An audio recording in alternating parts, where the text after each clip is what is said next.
Vamos, hermanos, en la fe bendita de nuestro Maestro Jesús, paz a vosotros. Tengan la bondad de sentarse, hermanos. Vamos a tener una oportunidad, unos minutos de estudio de la palabra de nuestro Dios. Y la palabra, hermanos, en su momento y sobre todo con la diligencia necesaria, nos debe llevar al entendimiento de la voluntad de nuestro Dios. Y que, como dice Romanos 12:2, es perfecta, hermanos, para nuestras vidas. Siempre necesitamos, por supuesto, renovar y cambiar nuestra forma de pensar para entender cómo es la perfección de la voluntad de Dios, pero está en nuestras vidas, hermanos. En esta mañana nos toca la lección número 4. Es una figura retórica, hermanos, que está muy presente, yo creo que en la Escritura. Seguramente cada uno de nosotros la ha encontrado en diferentes ocasiones y que además es uno de los, vamos a llamarle, fundamentos de otra figura de retórica que creo que se va a ver casi al final, pero lo vamos a ver un poco más adelante, hermanos. Es importante esta figura de retórica que lleva por título la prosopopeya o la personificación. Vamos a abrir nuestros cuadernitos, hermanos, en esta lección número 4 para que podamos comenzar viendo el objetivo, entender cuál es pues, el principal beneficio que hay en estudiarla, en identificarla y que nos podamos llevar siempre este enriquecimiento. Lección número 4, hermanos, prosopopeya o personificación.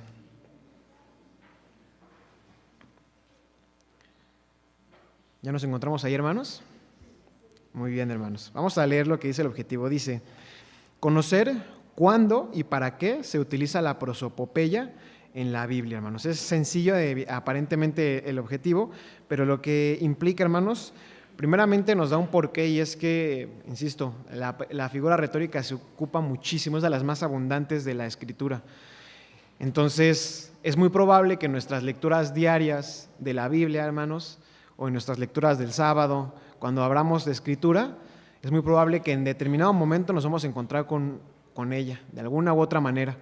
Y existe pues el riesgo o el beneficio, dependiendo de cuál tengamos, hermanos, pues de que malinterpretemos un verso o que no lo entendamos del todo, que nada más lo dejemos pasar, o que ese mismo versículo, ese mismo texto nos enriquezca porque permita pues que cobre vida realmente, que tengamos un contexto completo. Es muy utilizada, hermano, entonces es muy probable que nos toque. Además, pues, insisto, nos puede llevar a estas malinterpretaciones si no tenemos todo el contexto. Y por el contrario, hermanos, si tenemos el entendimiento completo de qué significa la prosopopeya, va a enriquecer muchísimo nuestra lectura de la Escritura. Hasta nos va a permitir, no sé si les ha pasado, hermanos, que quizás leen el mismo pasaje años después, que ya entienden un poco más, ya sea de la enseñanza, del contexto, o incluso en este caso de la figura retórica, y dicen, yo no había leído todo lo que tenía para mí esta lectura. Yo creo que eso es una realidad en la palabra de nuestro Dios, y la prosopopeya, entenderla, nos va a permitir que pase esto pues, en nuestras vidas, hermanos. También tenemos una lectura bíblica, hermanos. Vamos a ver qué nos dice la primera epístola del apóstol Pablo en Corintios. Primera de Corintios, hermanos, nos da una lectura bíblica que seguramente conocemos, pero es un ejemplo pues, muy bueno de la prosopopeya.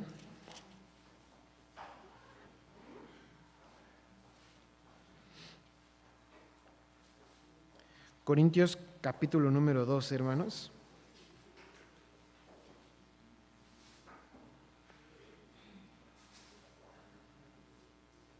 Y nos propone esta lectura, hermanos, los versículos 14 al 21. Vamos a ponernos de pie, hermanos, vamos a leer juntos esta lectura bíblica. Es sumamente enriquecedora porque tiene un mensaje y Pablo utiliza estos elementos precisamente para con esta congregación en particular hacerles entender varios mensajes. Primera de Corintios 2, hermanos, 14 al 21. Dice así, pues ni tampoco el cuerpo es un miembro, sino muchos. Si dijere el pie, porque no soy mano, no soy del cuerpo, por eso no será del cuerpo. Y si dijere la oreja, porque no soy ojo, no soy del cuerpo, por eso no será del cuerpo. Si todo el cuerpo fuese ojo, ¿dónde estaría el oído? Si todo fuese oído, ¿dónde estaría el olfato? Mas ahora Dios ha colocado los miembros, cada uno de ellos en el cuerpo, como quiso, que si todos fueran un miembro, ¿dónde estuviera el cuerpo? Mas ahora muchos miembros son a la verdad, empero un cuerpo. Ni el ojo puede decir a la mano, no te he menester, ni asimismo la cabeza a los pies, no tengo necesidad de vosotros. Amén. Tengan la bondad de sentarse, hermanos, una vez más. Tenemos aquí la primera prosopopeya, hermanos. ¿Cuál es la prosopopeya aquí en este pasaje, hermanos? El cuerpo y los órganos. Las personas como partes del cuerpo, y el cuerpo en sí mismo también, ¿no? Dice, si lo vemos a detalle, hermanos, presenta dos prosopopeyas en una, por así decirlo, ¿no? Primeramente porque compara a un conjunto de personas, que es la iglesia, la congregación, hermanos, con una sola entidad, que es justamente un cuerpo. Desde ahí empezamos con una figura de retórica, porque ya está comparándolo, ¿no? Y eso también con un objetivo, no es simplemente pues fortuito, hermanos, sino que compara a la iglesia con un cuerpo porque está tratando de exhortarlos a que tengan esta misma unidad que tiene el cuerpo humano. El cuerpo humano no anda pues separado por partes, hermanos, un brazo, un pie, así, no puede. Simplemente el momento en el que un cuerpo humano está en esa condición, pues es probable que ya no tenga vida, ¿no? Entonces Pablo invita en primera instancia a que veamos a la congregación, a la iglesia, como si fuera un cuerpo y la necesidad de tener esa unidad.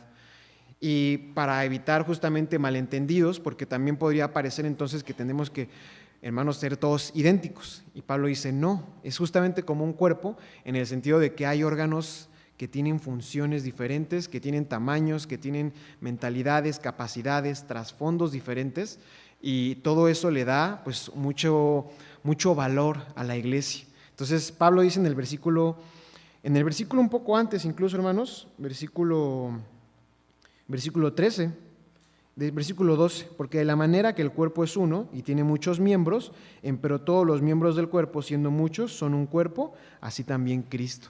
Entonces da este preámbulo para decirlo, y en el 13 pues dice que porque por un espíritu somos todos bautizados en un cuerpo, ora judíos o griegos, ora siervos o libres, y todos hemos bebido de un mismo espíritu, hermanos. Tiene Pablo el deseo de ilustrar un poco más fácil, de manera gráfica, a la iglesia cómo debería funcionar en esencia pues esta congregación. Aquí se está refiriendo específicamente a los corintios, que era una congregación, hermanos, pues que hemos leído y estudiado que era un poco complicada, pero que tenía muchas ganas de trabajar, y Pablo quiere aprovechar el potencial que tienen para darles una idea, darles un objetivo para trabajar. Le voy a pedir a mis hermanos en cabina que nos puedan apoyar con la segunda diapositiva después de la portada.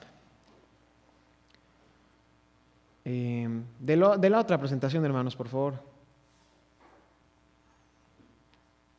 Es la diapositiva que empieza con lectura bíblica y tiene cuatro ilustraciones.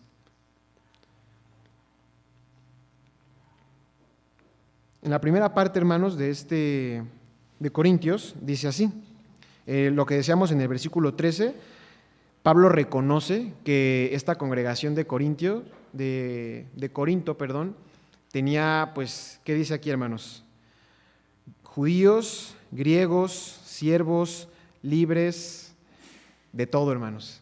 ¿Ustedes creen que una congregación así de variada podía tener, pues, diferencias de pensamiento?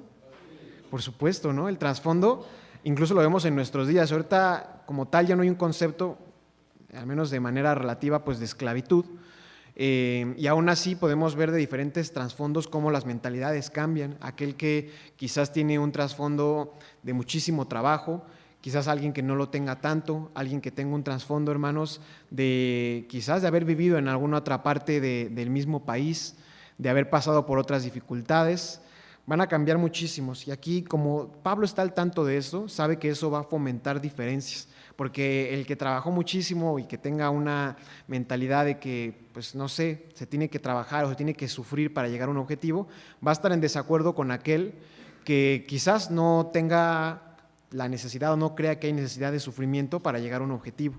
Entonces Pablo intenta primeramente juntar a todos estos que venían de diferentes partes para eliminar las barreras. En el versículo 13 acepta que hay variedad, hermanos, pero dice no debería existir esto. No tendríamos que buscar las diferencias, sino buscar los puntos de unión en cada uno de los miembros de la congregación. Un poco más adelante en el versículo 15 dice esto: si dijera el pie, porque no soy mano, no soy del cuerpo, por eso no será del cuerpo. Aquí, hermanos, también invitando, y en el versículo 17 también dice: si todo el cuerpo fuese ojo, ¿dónde estaría el oído? Si todo fuese oído, ¿dónde estaría el olfato? Hermanos, fomenta también la empatía que deberían de tener todos, porque iban a encontrar, dice aquí en el cuerpo, no iban a encontrar olfatos, iban a encontrar pies, iban a encontrar con muchas cualidades. Y dice, no porque esa persona sea diferente a ti o porque no tenga la misma mentalidad, no va a ser parte del cuerpo. Y incluso tú mismo, porque te veas diferente a los demás de la congregación, eso tampoco va a hacer que no seas parte del cuerpo. Dice, si la oreja, pues dice, no soy ojo, no tengo las cualidades de tal otro hermano, eso no va a hacer que tengas menos valor o que estés fuera del cuerpo.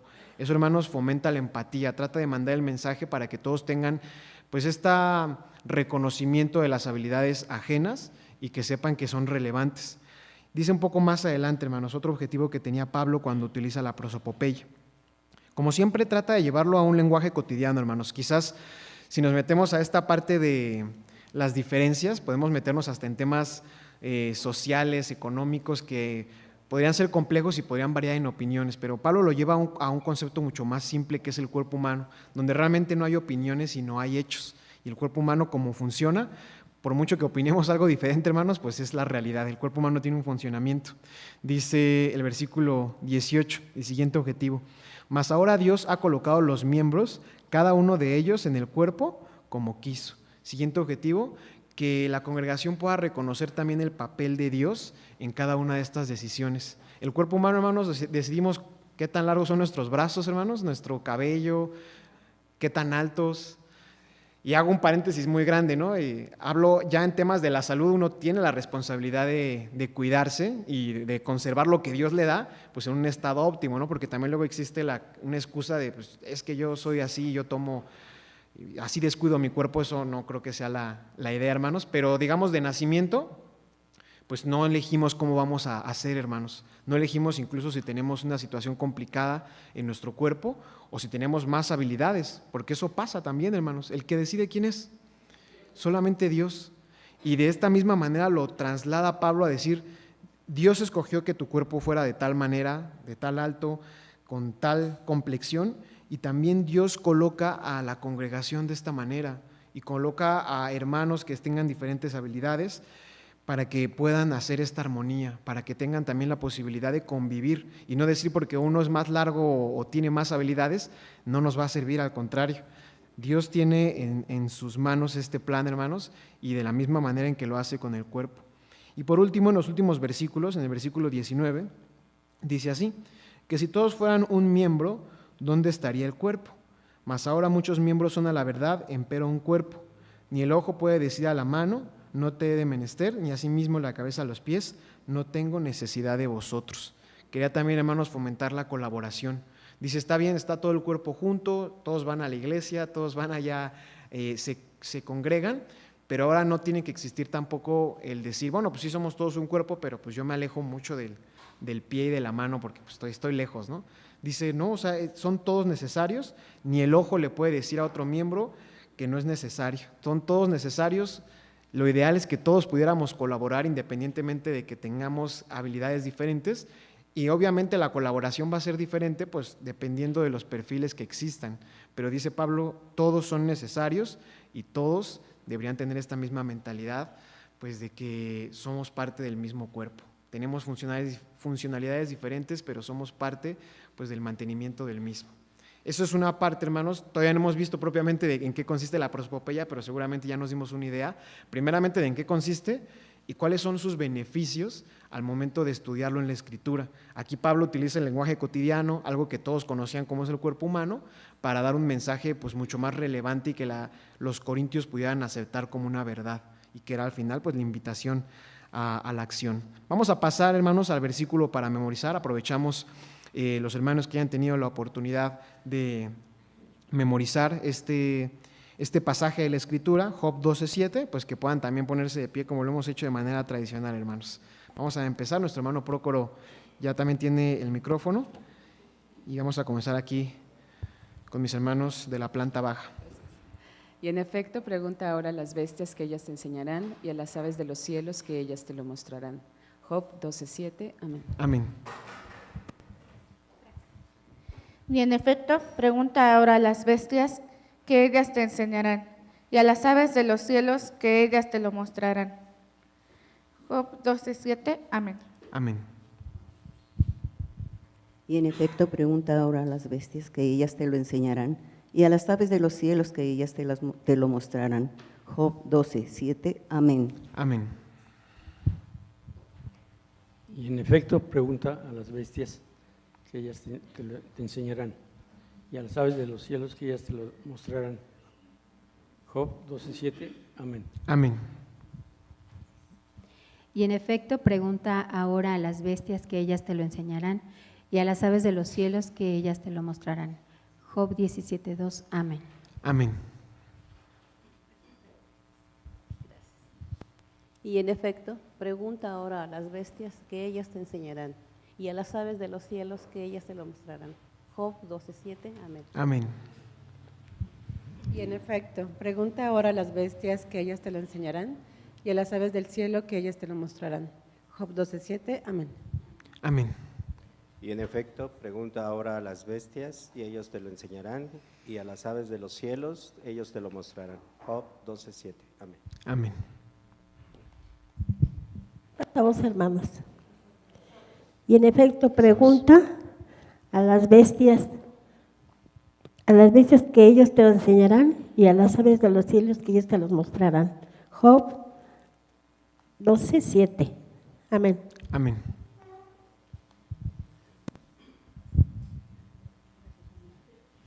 Y en efecto, pregunta ahora a las bestias que ellas te enseñarán y a las aves de los cielos que ellas te lo mostrarán.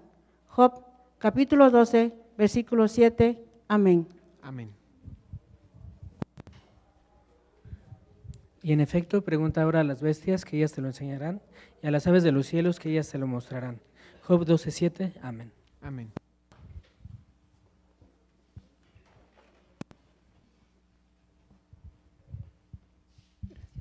En efecto, pregunta a las bestias que ellas te enseñarán y a las aves de los cielos que ellas te lo mostrarán. Job 17:2. Amén.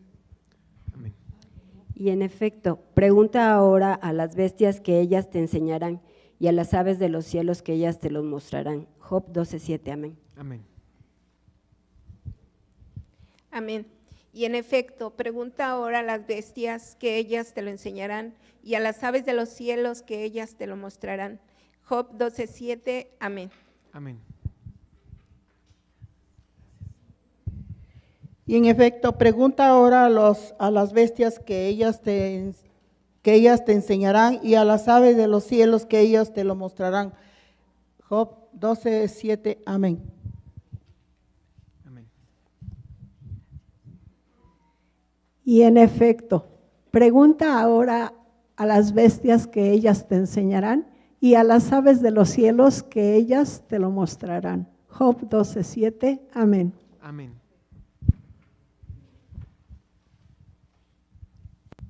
Y en efecto, pregunta ahora a las bestias que ellas te enseñarán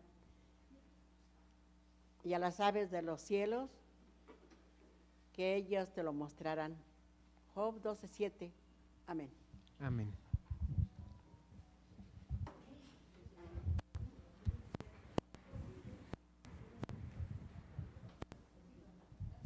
Y en efecto, pregunta ahora a las bestias que ellas te enseñarán y a las aves de los cielos que ellas te lo mostrarán.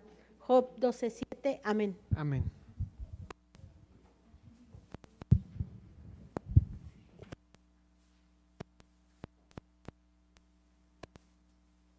Creo que son todos mis hermanos aquí en la parte de abajo, hermanos. Ya está mi hermano Prócoro subiendo.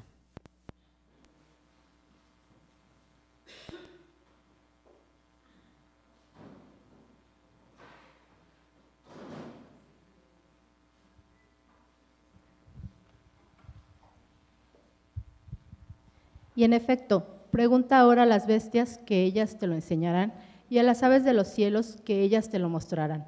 Job 12:7. Amén. Amén. Y en efecto, pregunta ahora a las bestias, que ellas te lo enseñarán, y a las aves de los cielos, que ellas te lo mostrarán. Job 12:7. Amén. Amén. Y en efecto, pregunta ahora a las bestias, que ellos te lo enseñarán, y a las aves de los cielos, que ellas te lo mostrarán. Job 12:7. Amén. Amén.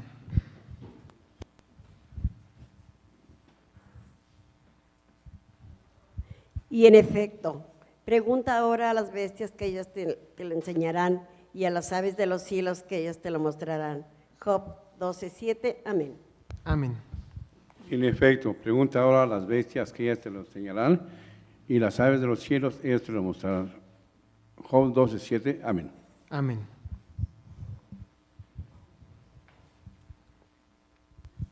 Y en efecto, pregunta a las bestias, que ellos te lo enseñarán, y a las aves de los cielos, que ellos te lo mostrarán. Job 12:7. Amén.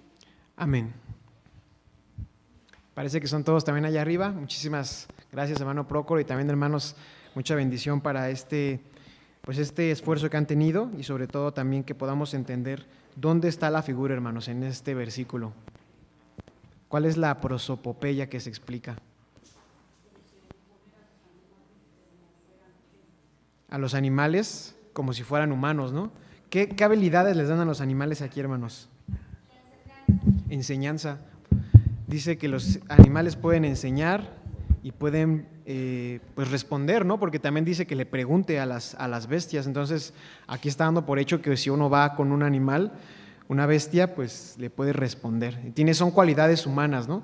Vemos que la prosopopeya tiene como diferentes formas de aplicarse. En este caso, pues al animal se le dan no todos los atributos, no se le compara con un humano en su totalidad para decir que tiene forma humana, sino de hecho son atributos abstractos, que es pues la capacidad de responder, la capacidad de hablar, de razonar y hasta justamente de enseñar, que son habilidades que no tiene pues un animal, pero que tiene un objetivo, que esta misma cita, hermanos, la vamos a estudiar un poco más adelante, pero pues para que veamos más o menos cómo tiene este trasfondo. Vamos a ver así la siguiente diapositiva, hermanos, para entrar en materia con respecto a la figura retórica. Vamos a esa precisamente. Estas son las raíces, hermanos. Primeramente, la figura retórica de la prosopopeya, su raíz viene del griego. Vemos que propiamente la palabra es prosoponia y esta tiene dos raíces. La primera, hermanos, es prosopón, que es la que se ve en la parte de arriba y significa rostro. Y la siguiente es poello, que significa hacer, que es lo que se traduce como pella, ¿no? En nuestro ya latinizado, como pella. Entonces, la verdad, hermanos, es gracioso porque no da el sentido completo, porque realmente de rostro y hacer, pues pareciera que no está tan relacionado, pero también tiene una alusión, hermanos, al carácter, pues vamos a irnos de nuevo a esta parte griega, en la que el teatro era algo tan conocido, y que justamente se utilizaban máscaras, se utilizaban este tipo de disfraces para representar lo que fuera. Por supuesto, a los hombres pues era maquillaje para tratar de dar ciertos detalles de riqueza, pobreza, etcétera. Pero pues para los animales y demás se utilizaban máscaras, se utilizaban algunos disfraces, y viene justamente en esta tradición griega que la prosopopeya, que en nuestros días se traduce como personificación, pues está como si fuera un rostro, hacer las cualidades de una persona con un rostro pues falso, ¿no? Que era lo que se utilizaba en el teatro griego. ¿En qué consiste la figura retórica, hermanos? Para ello pues vamos a ver el párrafo número 1, así que pido pues la participación de alguno de nuestros hermanos que guste leerlo, el párrafo número 1.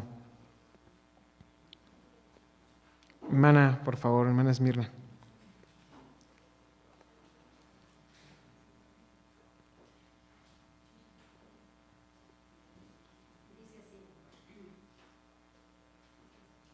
Creo que no se escucha, ¿verdad? ¿Está en verde el foquito?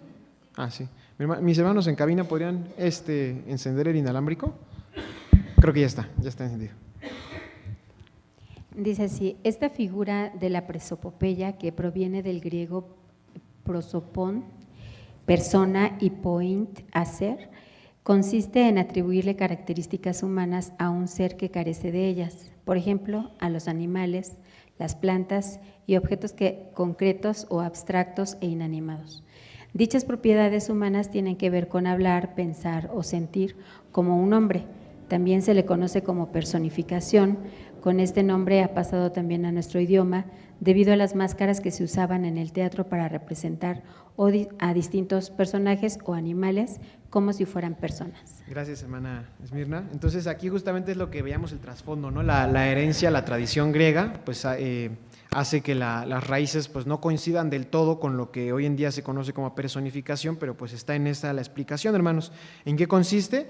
Veíamos que es atribuir características humanas. Vale la pena resaltar esto, hermanos, porque las características son amplias, pueden ser abstractas, pueden ser sentimentales, espirituales incluso, o físicas también, y se le atribuye todo este tipo de características, hermanos, tanto a un ser, aquí pues le llama a un ser, pero también puede ser por extensión de una manera un poco más amplia, pues a un objeto incluso, a algo que no tenga ni siquiera vida. Y pues normalmente todo esto carece de estas cualidades: explicar, sentir, enojarse, y se le atribuye a un animal, pueden ser unas plantas. Aquí habla también de objetos concretos o abstractos. Por eso se le llama personificación.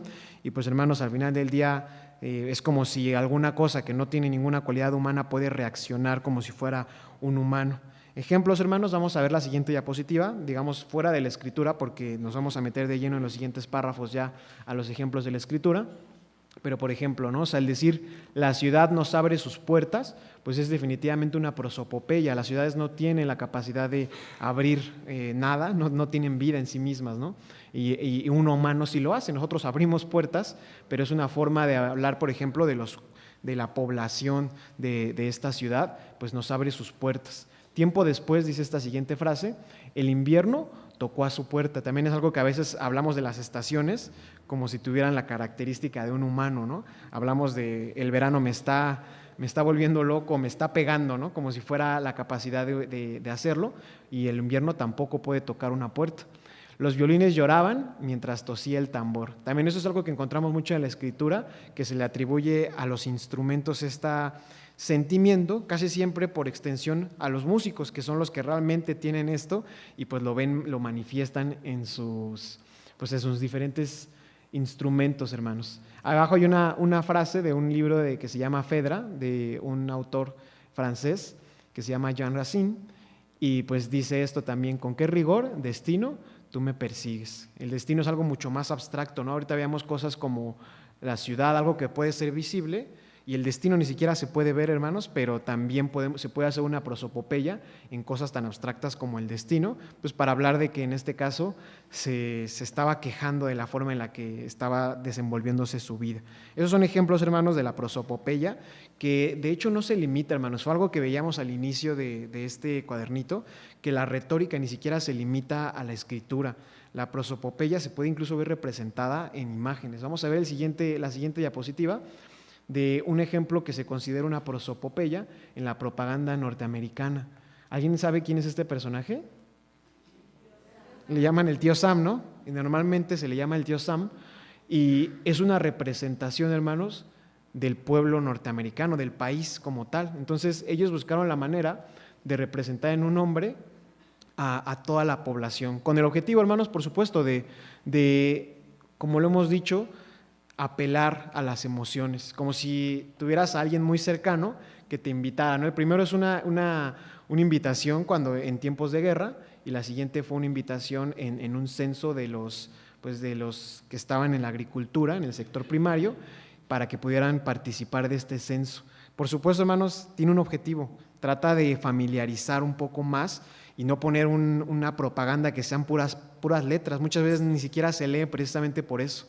Entonces se lleva esta figura a una parte gráfica con el objetivo de llamar la atención, de vivificar un poquito lo que significaba en este entonces algo que pues, para muchos podría ser muy aburrido o quizás hasta que no lo quisieran hacer, como un censo. Y bueno, lo primero evidentemente pues muy complicado, ¿no? Como enlistarse en el ejército. Vamos, hermanos, a ver una siguiente diapositiva, solamente como una parte pues que nos llevemos también que existe la parte contraria. Hay una figura retórica contraria a la prosopopeya. Esta no se menciona en los cuadernitos porque realmente no es tan común en la Biblia, aunque sí existe, y le llaman antiprosopopeya o también etopeya, hermanos. Tampoco tiene mucha relación directa. Vemos que las raíces vienen de costumbre, ethos, y pues lo mismo, termina con peya, que es hacer. Entonces es como hacer las costumbres de algo. Y en general tiene un sentido más amplio, si ustedes lo buscan, tiene un sentido más amplio que se usa muchas veces en la literatura o en el teatro para imitar las características de un personaje famoso, de un presidente o algo así. Pero en nuestro estudio de esta mañana, hermanos, la etopeya, pues es la figura retórica inversa. ¿Qué sería eso, hermanos?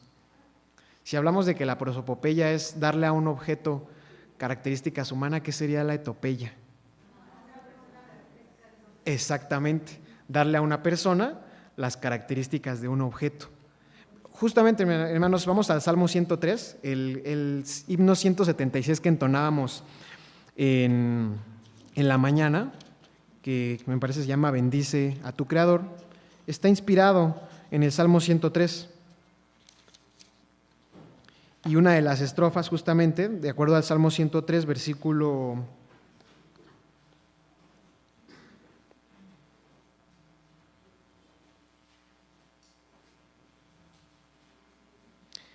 14, hermanos, dice que el hombre es polvo. Salmo 103, hermanos, versículo 14, y dice: porque Él conoce nuestra condición, acuérdase que somos polvo. El hombre, como la hierba son sus días, florece como la flor del campo, que pasó el viento por ella y pereció, y su lugar no la conoce más. Aquí lo que hace David, el salmista, también es pues comparar al hombre con polvo, y el hombre pues no es un polvo, pero lo compara por su condición tan efímera, ¿no?, de la vida, tan pues insignificante en cierto sentido, hermanos, que dice, pues comparado con Dios, el hombre es polvo, ¿no? O sea, no tiene una relevancia si lo comparamos con Dios. Hay otros ejemplos en la Escritura, hermanos, que no los vamos a mencionar, pero en Marcos 3:17, y seguramente lo conocen, hermanos, el Señor Jesucristo les pone un apodo también a Santiago y a Juan, no sé si ustedes se acuerdan cuál es. Los hijos del trueno, ¿no? O sea, compara al hombre con un trueno, seguramente por el carácter que tenían tanto ellos como su familia, ¿no? Que parecía que eran pues entusiastas, ardientes en este carácter, ¿no? En alguna ocasión querían hacer descender fuego del cielo ante una ciudad que les negaba el paso.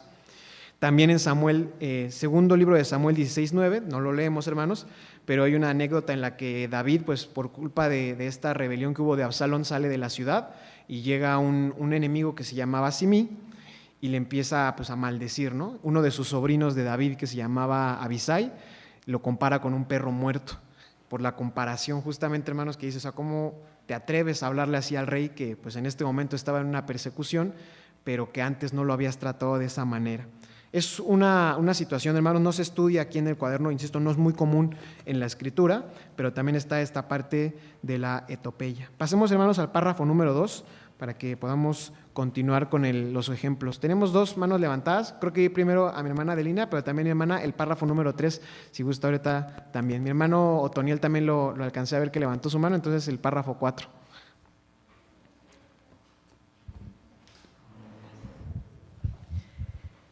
La prosopopeya está presente en nuestra lectura bíblica. Cuando el apóstol Pablo habla de los miembros del cuerpo y los traslada al sentido espiritual, nos encontramos que en realidad se habla de nosotros formando parte de la iglesia de Dios, la cual es el cuerpo de nuestro Señor Jesucristo. Somos representados como un pie, una oreja, y así se incluye a todos los miembros del cuerpo, realizando cada uno la función de Dios nos ha puesto y buscando siempre el bien de todo el cuerpo. La enseñanza de la figura es que los pies, las orejas y el ojo hablan, pero literalmente esto no es así, sino que es una forma de engrandecer nuestra decisión de trabajar para el Señor sin condicionar o negociar nuestra labor en favor de los hermanos de la iglesia. Primera de Corintios 12, 14, 27. Amén.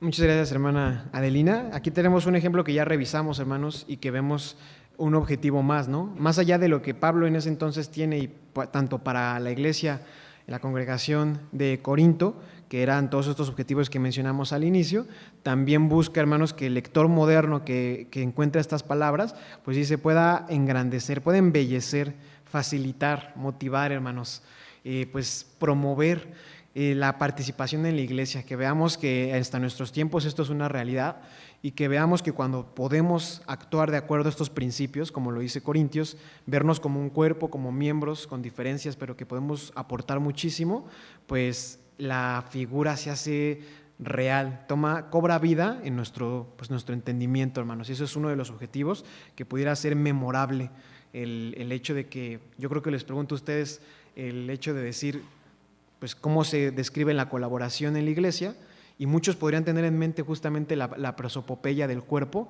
porque la tenemos presente, es memorable la prosopopeya de un cuerpo, y muchos la conocen. Yo creo que incluso dentro y fuera de la iglesia se puede conocer esta figura retórica, hermanos, y particularmente cómo lo refiere el apóstol Pablo. Pasemos al párrafo número 3, porque ya estudiamos esta parte de Corintios, y el párrafo número 3, nuestra hermana, sí, por favor, aquí mi hermano Procoro se va a acercar con usted. Ahí en la parte de atrás, hermano.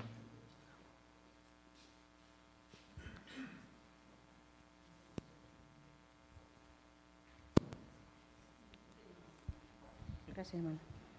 En el versículo para memorizar la prosopopeya, en el versículo para memorizar la prosopopeya es evidente cuando nos dice que preguntemos a las bestias y nos enseñarán, a las aves y ellas nos mostrarán, a la tierra y nos enseñará, a los peces de la mar y ellos nos declararán. Esto solo es posible gracias a esta figura de retórica, ya que los animales ni contestan ni enseñan literalmente, pero son una prueba viviente de la creación del Todopoderoso, quien los dotó de un instinto que los hace actuar de acuerdo con su especie, siguiendo un patrón que llega a ser de gran enseñanza para el mismo hombre, siendo esta la obra perfecta de Dios. Job 12, 7 y 8 e Isaías 1, 3. Amén. Gracias, hermana. Aquí nos da también el ejemplo que veíamos en nuestro versículo para memorizar, hermanos. Job, que es un libro tan poético, pues también trata de sensibilizar al lector y dice, este discurso particular de Job, pues habla de cómo los animales tienen un comportamiento fijo, hoy en día lo llamamos los instintos, y nos sorprende, hermanos, cómo los animales tienen comportamientos de supervivencia, para encontrar alimentos, para colaborar entre ellos, como las hormigas, tan sorprendentes, hermanos, que si el hombre aprendiera un poco de ellas, y hasta lo dicen los proverbios, podríamos hacer mucho mejor las cosas. Y ellos pues no tienen mucha inteligencia como nosotros, realmente no son tan inteligentes en muchos sentidos, pero tienen esta capacidad. Lo que dice Job es, todos ellos, con su poco entendimiento, pueden saber que hay un creador, o sea, saben que Dios los hizo y que tienen esta capacidad. Y dice, el hombre, a diferencia de los animales, tiende a ignorar que hay un creador, y es a veces más fácil para él decir que todo es resultado de una combinación de circunstancias que llevan pues, a esta combinación perfecta de cosas. Trata, hermanos, de utilizar la prosopopeya para llevar al extremo el decir cómo es posible que los animales, en su entendimiento que sentimos que somos superiores a ellos, puedan entender algo que el hombre normalmente obvia y que incluso en nuestros días tratamos de explicar con otras muchas cosas antes de admitir la existencia de Dios. Vamos, hermanos, al párrafo número 4, que estos dos versículos pues ya tuvimos la oportunidad de estudiarlos y tenemos varios ejemplos incluso en las preguntas que vamos a poder estudiar más adelante. Por eso tenemos que avanzar. Por favor, hermano Toniel. Dice, con respecto a los árboles, en Levítico 19, 23 al 25, la prosopopeya nos habla de la circuncisión de los árboles frutales, siguiendo la idea de que, así como los hijos de Israel deben observar la circuncisión, también los árboles frutales deben ser circuncidados. La enseñanza en esta figura es que los frutos de los primeros 3 años de la vida de un árbol no se deben comer. Por su parte, los frutos del 4.º año son del Eterno, y del año 5.º en adelante, los frutos de ese árbol son para el pueblo de Dios. Siguiendo esta enseñanza, se entendía que el árbol ya no era incircunciso, es decir, así se cumplía con la ordenanza de quitar el prepucio del árbol. Otra muestra de esta figura en los árboles la encontramos en Isaías 55:12, cuando los montes y los collados levantan canción y los árboles del campo dan palmadas de aplauso.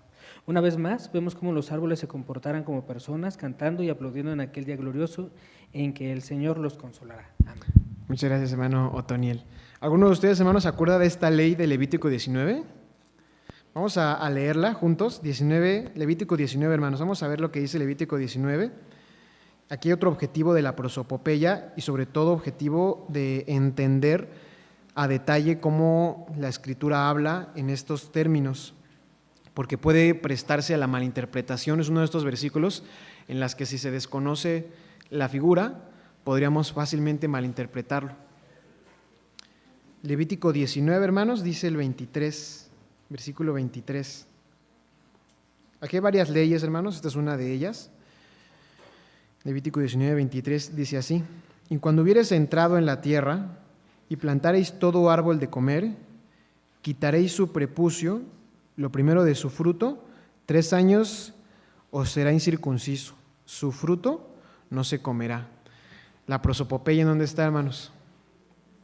En un árbol, ¿no?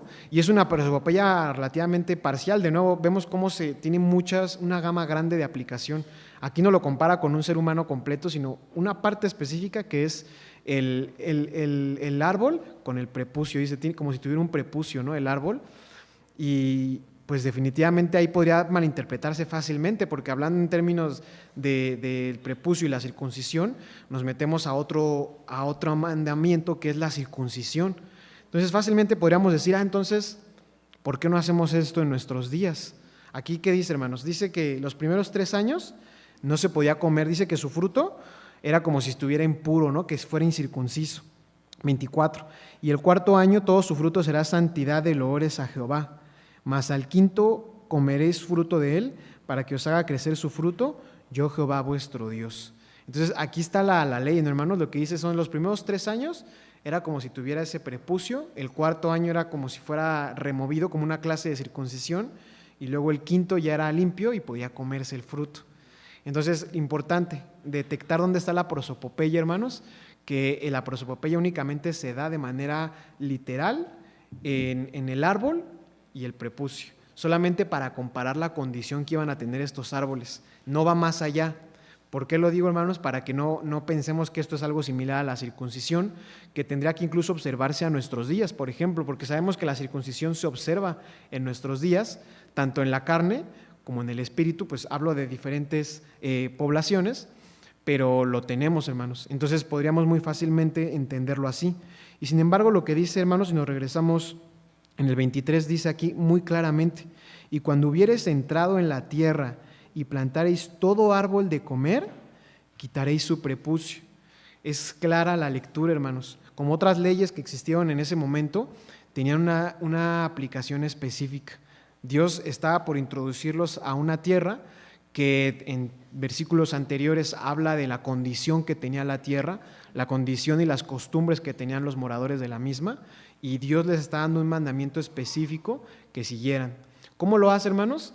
Pues los hace un poco meditar sobre algo que ellos ya conocían, que era la circuncisión. Ellos ya sabían la circuncisión, y para darles a entender el estado que iban a tener estos árboles, pues lo traslada a, en este caso, algo que ya conocían, que era la circuncisión, hermanos.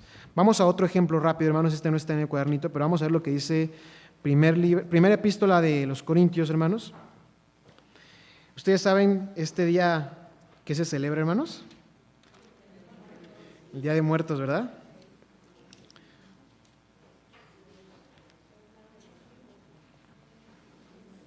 Porque vamos a ver lo que dice Corintios 15, hermanos. Aquí se da una prosopopeya, hermanos, también de algo bien abstracto. Y justamente en este día es algo que vemos, no creo que solamente hoy, sino desde días pasados ya veíamos cómo pues, se hacen un montón de celebraciones y demás, ¿no? Y justamente muchas en torno alrededor de la figura que no es una figura, es un suceso, hermano, solamente de la muerte. El hombre ha gastado muchísima tinta, esfuerzos, y yo diría que hasta pues invertido en muchas cosas en esta figura de la muerte. Dice primera epístola de los Corintios, capítulo 15, versículo 55, seguramente hasta lo conocemos de memoria, hermanos. Son de los últimos versículos de Corintios, y es una referencia también a Oseas, que está en el capítulo 3. ¿Dónde está, oh muerte, tu aguijón? ¿Dónde, oh sepulcro, tu victoria? Aquí parece que la prosopopeya, hermanos, habla de la muerte, ¿no? O sea, como que el apóstol Pablo pues le está hablando a la muerte como si fuera un humano, como si pudiera responderle, le está haciendo una pregunta, le dice, ¿dónde está tu aguijón? Y al sepulcro, que también es pues un lugar físico, como si pudiera responderle, ¿dónde está? Le dice al final, hermanos, tu victoria. ¿Y puede ganar un lugar una victoria, hermanos? Pues no puede, un lugar no puede ganar, no puede. ¿Mi hermano tiene una participación? Ahorita le damos también el micrófono, es mi hermano Luis Terrones. Pues no puede ganar, hermanos, y hoy vemos cómo se le ha representado a la muerte en muchísimas formas. Hay quien la representa de una manera chistosa porque pues es un suceso complicado en la vida del hombre. Hay hasta una ciencia que es la tanatología, que estudia el impacto que tiene la muerte en la psique humana y cómo reaccionamos. Y entonces una de las muchas formas en las que respondemos es personificarlo y hacerlo más amigable. Hoy se hacen también una forma literaria, ¿no, hermanos? ¿Cómo le llaman a estos pequeños, las calaveritas? Se hacen las calaveritas como una respuesta, hermanos, a hacerlo un poco más gracioso. Ya la muerte no tiene que ser ese personaje malvado como se le representa, sino que puede ser ese personaje que tiene sentimientos, que hace cosas graciosas y demás. Pero de nuevo, hermanos, desgraciadamente en la cultura se ha llevado a un punto en el que no se considera una figura retórica, sino realmente hasta una deidad, hermanos, se le llega a atribuir. Y si uno lee aquí Corintios, dice, mira, la Biblia también lo dice, aquí en la Biblia está clarísimo que lo representa pues como una entidad, como una figura. Entonces, ¿cómo podemos explicarlo, hermanos? Hermano Luis. Bueno, realmente aquí es cuando me comí un grillo, perdón.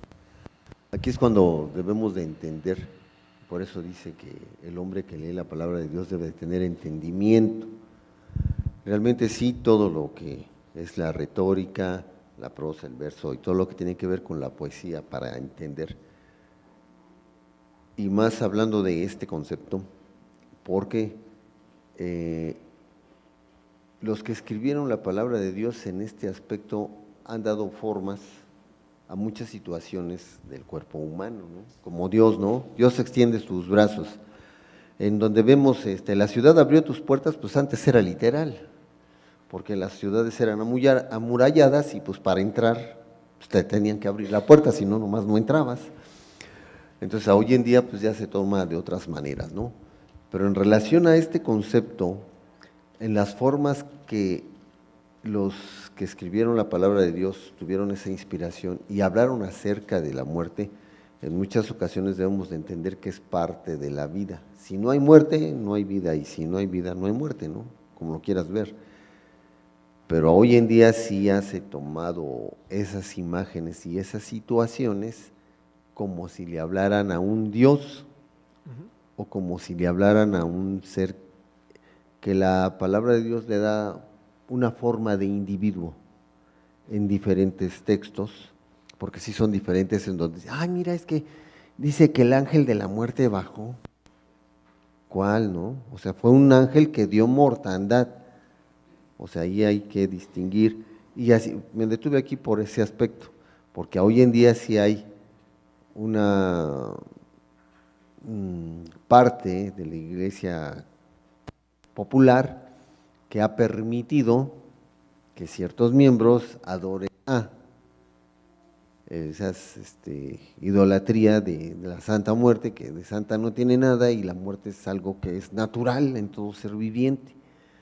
Entonces, esto es para que no, lo que estás diciendo es real, no tengamos el error de de darle una figura de un individuo a situaciones que se nos presentan como lo que estamos viendo ahorita, ¿no? Dentro de la retórica es algo para que tu mente comprenda lo que Dios en su inspiración divina, a los hombres que escribieron la palabra, nos está queriendo dar a entender. Muchas gracias, hermano Luis. Tenemos otras dos participaciones de mi hermana Teo también. Ahorita les vamos a dar un segundito nada más para que concluyamos con esto, hermanos. Oseas, y sí, tiene razón mi hermano Luis, la muerte muchas veces puede llegar a verse en la escritura personificada y de nuevo tenemos que estar atentos. Para eso es esta oportunidad que tenemos de estudiarlo, pues de que son figuras de retórica. Objetivo, hermanos, no es crear una deidad nueva, no es hacer un culto nuevo, es, como lo hemos visto, enriquecer la lectura, el entendimiento de la misma. Oseas 13:14, que es el paralelo a lo que dice pues Corintios 15:55, dice así: de la mano del sepulcro los redimiré, librélos de la muerte. Oh muerte, yo seré tu muerte y seré tu destrucción.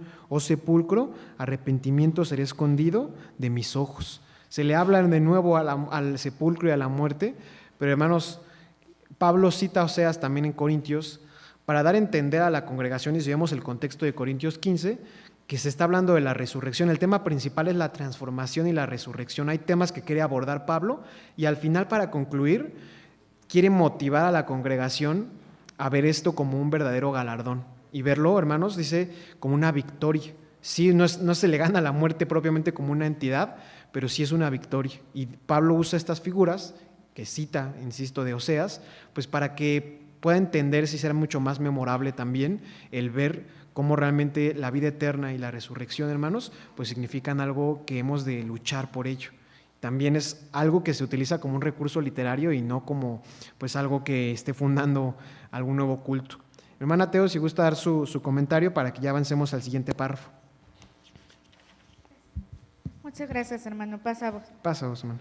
Pues bueno, a mí me gustaría aportar que cuando la prosopopeya se utiliza para la enseñanza, nos recuerda también una forma de enseñanza que llevan los niños, los pequeños. Y justamente cuando estamos en un proceso de formación educativa, tratamos de estimular en los pequeños este sentido de pertenencia hacia la naturaleza. Es decir, que los niños desde muy tempranas edades se vayan familiarizando con los animales, con las plantas y se vayan apropiando de ellas para cuidarlas. Y a mí me parece que cuando utilizamos esta figura de retórica para enseñanza, nuestro Dios también nos ve como pequeños. Incluso en la Biblia nos dice chiquitos míos, o también cuando el apóstol Juan escribe sobre cómo Jesús se refería a ellos, se refería como hijitos míos. Entonces, al final de cuentas, nos damos cuenta que nuestro proceso de vida, desde las primeras edades hasta ya la ancianidad, tenemos un proceso de formación, un proceso de enseñanza, en donde nuestro Dios nos sigue viendo como pequeños, nos sigue viendo como niños, aunque ya tengamos 80 años, como dice el Salmo, ¿no? Entonces, yo me pregunté, bueno, ¿cuál sería el objetivo de que nuestro Dios nos quiere enseñar algo mediante la naturaleza que Él mismo creó? Y yo creo que es el mismo que nosotros los maestros tenemos con los pequeños, crear un proceso de identidad en donde los pequeños se apropien de la naturaleza y la cuiden. Y también nuestro Dios busca eso de nosotros, que nosotros nos sintamos como también propietarios, como dice el Salmo 8, de lo que Él creó, pero para su cuidado, para que digamos, esto que Dios hizo es nuestro y tenemos que cuidarlo. Gracias. Gracias, hermana. Vamos a pasar, hermanos, al párrafo 5. Mi hermana, ¿gusta ayudarnos con el párrafo 5 y aprovechamos también para que pueda darnos su comentario? Sí, por favor, hermana. Tenía un comentario también, ¿verdad, hermana? Gracias, muchísimas gracias.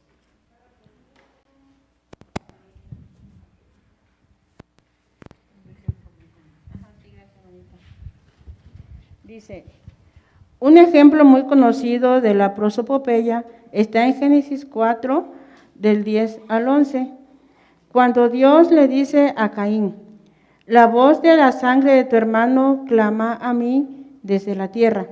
La tierra abrió su boca para recibir la sangre de tu hermano. Primero, sabemos que ni la sangre clama o habla de forma literal, ni la tierra traga, pues no tiene boca. La realidad es que en este versículo se usa un lenguaje retórico con el propósito de que aprendamos que Dios es omnisciente, por lo tanto, lo sabe todo. Teniendo esto en mente, pareciera que la sangre de Abel derramada en la tierra pedía, tal como lo hace una persona, que se hiciera justicia. Amén. Mire, hermano, mi comentario es este. Resulta ser que ya ustedes saben, yo vengo de Veracruz, yo radico en Boca del Río. Nació un arbolito solito, yo no lo sembré. Entonces, a los 3 años, era de limón, ellos comienzan a dar su fruto. Y nada más dio como 3 frutos, bien secos, ni jugo tenían. Digo, lo voy a cortar. Pero digo, no te voy a cortar, porque una me da sombra, me das oxígeno y me das tus hojitas para hacerme mi tecito, ¿no? Hermanos, bueno, pasó. Al siguiente año se llenó, hermano, pero bastante. Pero yo no sabía lo que dice Levíticos, ¿sí? Dio mucho fruto en abundancia que anduve regalando a medio mundo. Yo no me daba abasto. ¿Qué pasó, hermano? Que al tercer año el arbolito se enfermó. Pero después de eso, oí una predicación del hermano Fortino que habló de eso. Digo, mira, si yo hubiera sabido, no le corto los limones al árbol, que los hubiera mejor botado. Pero ni modo, ya pasó. Con esto quiere decir, hermano, que sí nos enseñan los árboles algo, sí nos dan enseñanza. Que nosotros debemos de seguir lo que Dios nos manda que hagamos para modo de obtener lo que ellos nos dan a nosotros. El hermano Fortino dijo que en su predicación, que en su casa tenían un durazno, me acuerdo clarito, y que ese durazno, el primer año o la primera vez que tenía que dar durazno dio y que sus hijos querían comer, pero dice que no, que estaban feos, estaban chiquitos, feos. Al segundo año también y los hijos no, al tercero no, al cuarto. Dice, hermanos, el quinto año, que fue cuando ya nos corresponde a nosotros comer ese fruto, dio unos duraznotes, dice hermano, sí, y que los llevó a la iglesia. Entonces digo, sí es cierto, sí los árboles nos enseñan, los animales, los castores, estaba yo mirando un documental de los castores, ellos se preparan, igual que la hormiga, para el invierno, pero ellos mayormente se preparan, hermanos, al ataque contra los animales que los atacan, como en este caso los leones. Ellos agarran y se van a donde hay árboles que no son muy gruesos, y ellos ven que los dientes que tienen que son como barrenas así, y empiezan a trozar árboles y se los empiezan a llevar a donde ellos tienen su guarida y hacen como si fuera una barda de árboles con lodo. Entonces, cuando viene el invierno, que neva, ese lodo lógicamente que se pone duro y dice, es una, ¿cómo se puede decir, hermano? Como una barda, no sé cómo es, una impenetrable, ¿sí? Que ahí no van a penetrar los leones o otro animal depredador que los pueda atacar. Entonces, en este caso, tenemos mucha enseñanza, hermano. Nosotros como seres humanos no aprendemos de los animales. Me dice mi hermana que hablando de los perros, dice los perros o los gatos son más inteligentes que nosotros. Digo, ¿por qué? Dice, porque el perro o el gato te entiende lo que tú dices, pero tú no le entiendes lo que él te dice. Muchísimas gracias, hermana. Sí, hermano, ese es mi pequeño comentario. Muchas gracias, hermana, también por el comentario. Vamos casi a pasar al final, hermanos, con este último párrafo. Si alguien nos gusta apoyar a leerlo, el párrafo número 6. Tenemos, mi hermana levantó la mano primera, fue la que alcancé a anotar. Entonces, vamos a leer el párrafo 6, hermana, por favor. Hermanos, la razón por la que se emplea esta figura de retórica es para hablar de los actos de Dios y ver la naturaleza como un testimonio continuo de la gloria de Dios. Ella nos inspira a adorar al Creador y nos hace reflexionar en nuestras experiencias humanas para llegar a comprender el mejor mensaje que Dios tiene para nosotros. Amén. Muchas gracias, hermana. Y hermanos, concluimos primero con este material exegético, analizando lo que dice Génesis 4, 10, 11, que no lo vimos, Pero si lo estudiamos, hermanos, y vemos justamente lo que ya se leyó del párrafo, pues vemos que se da esta figura retórica con el objetivo de, primeramente, resaltar los atributos de Dios, como su omnisciencia, que a pesar de que uno piensa que puede hacer algo en oculto, pues, o que quizás Caín en su momento pensó que no se había descubierto, pues Dios tiene la capacidad de observarlo, ¿no? O sea, no hay nada que podamos esconderle a Dios. También es justo, o sea, Dios lo había observado y no iba a dejar que la muerte de Abel pues pasara desapercibida, y pues le indica a Caín que eso había sido algo incorrecto, y pues también le da una sentencia que el mismo Caín en su momento pues dice, es muy dura para mí, no estaba dispuesta como a aceptarla del todo. Y por último también demuestra el amor de Dios, porque incluso en esa misma sentencia le da la bendición, hermanos, de protegerlo, y le dice que al final iba a estar con él de una manera en la que no pudieran pues matarlo. Muy diferente a lo que a veces se interpreta también en ese versículo, pero es una figura de retórica, hermanos, que trata de resaltar estos atributos de nuestro Dios. Y al final, en el párrafo 6, nos da esta exhortación, hermanos, que enriquezcamos también nuestras lecturas de la Escritura a través de la prosopopeya. Podemos verlas para engrandecer la obra de Dios, hermanos. Nos sensibiliza al lector en algunas otras, y también es un llamado a la reflexión, como dice este párrafo, y también, hermanos, a la remembranza, que es lo que veíamos. Cuando se nos pone una prosopopeya, como por ejemplo en Jueces, que se habla de árboles, reyes, pues es mucho más fácil a veces pues recordar estas historias fantásticas, porque tienen algo, una parte pues que ayuda a que el ser humano la pueda recordar de mejor manera. Pasemos a las preguntas, hermanos. También terminamos un poco antes este material, porque en las preguntas tenemos 2 ejemplos que tenemos que analizar. Pregunta número 1, hermanos. ¿En qué consiste la prosopopeya? Atribuir características, hermanos, pueden ser acciones, cualidades, etcétera, humanas a objetos que no lo son. De manera muy general lo menciono así, porque a veces se pueden ser seres como los animales o pueden ser objetos. Entonces, de manera general, atribuir características humanas a objetos que no lo son. Y también se le conoce como personificación, veíamos una parte ahí. Siguiente pregunta, hermanos, que aquí es donde nos toca trabajar un poquito más. ¿A qué se refiere la prosopopeya y cuál es la enseñanza de Job 29:11, hermanos? Vamos a verlas de manera breve, Job 29:11, para que no nos quedemos sin responder estas preguntas, hermanos. Job 29:11.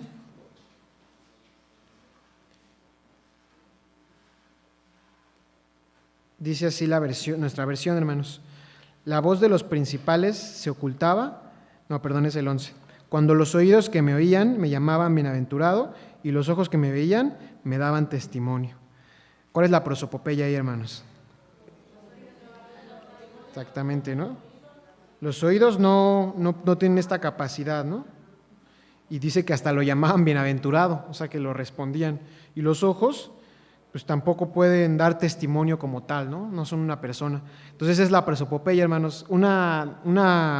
La nueva versión internacional, de hecho, remueve esto, hermanos. Si me apoyan con la siguiente diapositiva, hermanos, nada más para que veamos este ejemplo. Y dice así: los que me oían hablaban bien de mí, los que me veían me hablaban. Esa es otra traducción, hermanos, que de hecho remueve la figura retórica, pero que es lo que entendíamos hace unos momentos. No son los ojos ni los oídos, son aquellas personas que lo hablaban. Salmo 73:9, hermanos, que es el siguiente ejemplo que nos propone. Vamos a ver lo que dice el Salmo 73:9. Pues ahí ya está esta traducción de otra, que es la Biblia hispanoamericana. Y vamos a ver cómo lo dice en nuestra versión, hermanos.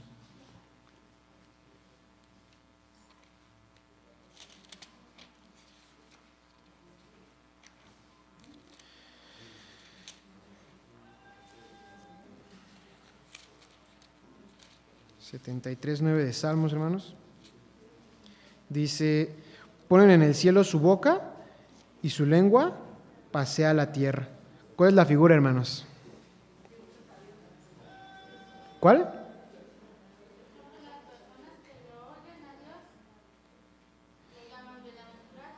En el Salmo 73, que dice, 73:9 dice: ponen en el cielo su boca y su lengua pasea la tierra.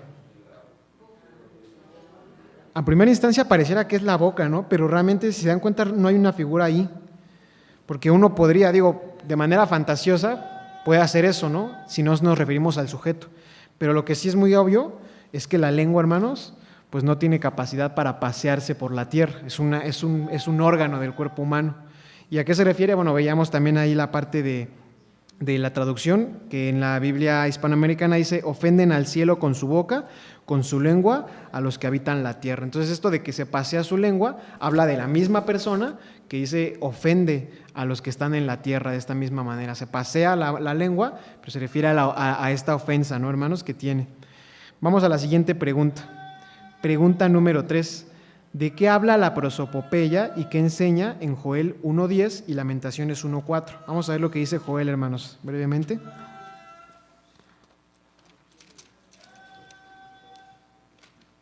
Joel 1.3, hermanos, dice así. 1.10, ¿verdad? Es 1.10. Gracias, hermanos. Joel 1.10. El campo fue destruido, enlutóse la tierra, porque el trigo fue destruido, se secó el mosto, perdióse el aceite. ¿Dónde está la prosopopeya, hermanos? La tierra se enlutó, la tierra no puede enlutarse porque es un sentimiento humano, ¿no? Solamente el humano se puede entristecer, y particularmente por la muerte, o enlutarse, que es pues este sentimiento. Entonces, pues la tierra no tiene esto. La Nueva Versión Internacional dice, los campos yacen devastados, reseca está la tierra. Habla de que la tierra, pues como si la asumiéramos este sentimiento de enlutarse, pues se reseca, se pone de una manera pues no favorable, hermanos. Y la siguiente, que es Lamentaciones 1.4, hermanos. Vamos a ver. Lamentaciones 1.4.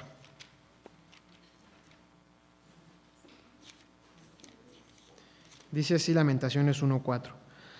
Las calzadas de Sión tienen luto, porque no hay quien venga a las solemnidades. Todas sus puertas están asoladas, sus sacerdotes gimen. ¿Dónde está la prosopopeya, hermanos? Las calzadas de Sión tienen luto. No pueden enlutarse tampoco un camino, pero bueno, se refiere justamente esto, una traducción que es la Biblia del lenguaje básico, dice, ruinas son tus puertas y tus calles están desiertas. Cuando se enluta una calzada, hermanos, pues habla de esta situación, pues de estar desierta, de no tener pues, tránsito en ellas, y bueno, también da el contexto ahí en Lamentaciones.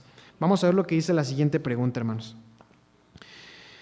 ¿Qué se da a entender en Job 12, del 7 al 8? Este no lo vamos a estudiar porque ya lo vimos, hermanos, de hecho estaba en nuestra lectura bíblica, pero pues lo que da a entender es cómo la obra de nuestro Dios manifestada en la naturaleza, en este caso en animales, en bestias, pues dan testimonio al ser humano. Y no hablan de manera física, pero sí hablan de una manera en que el hombre pueda entender. Que nos da a entender el Salmo 98, del 8 al 9. Vamos a verlo, pero no nos vamos a meter mucho, hermanos, porque también ya lo vimos en un ejemplo. No es el mismo, pero es muy parecido, hermanos. Salmo 98.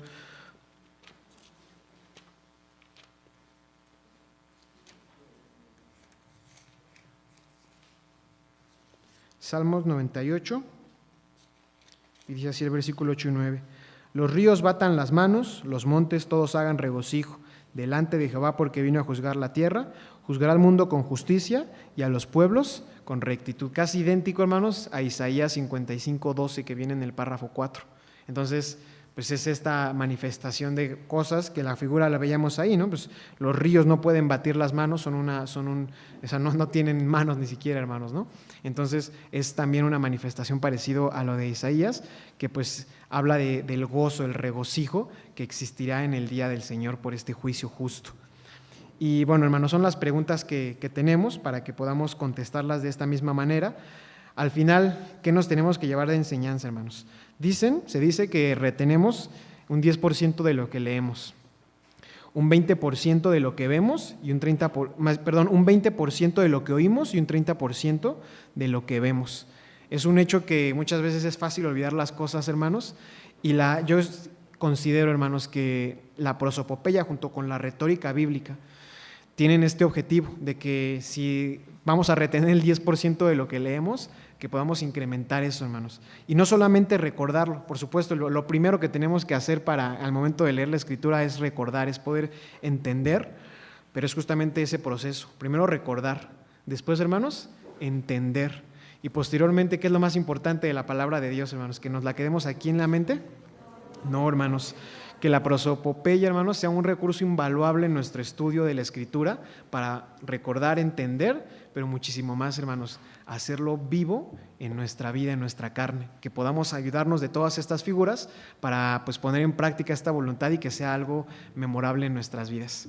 Hermanos, mi deseo es que el Señor los bendiga y paz a vosotros.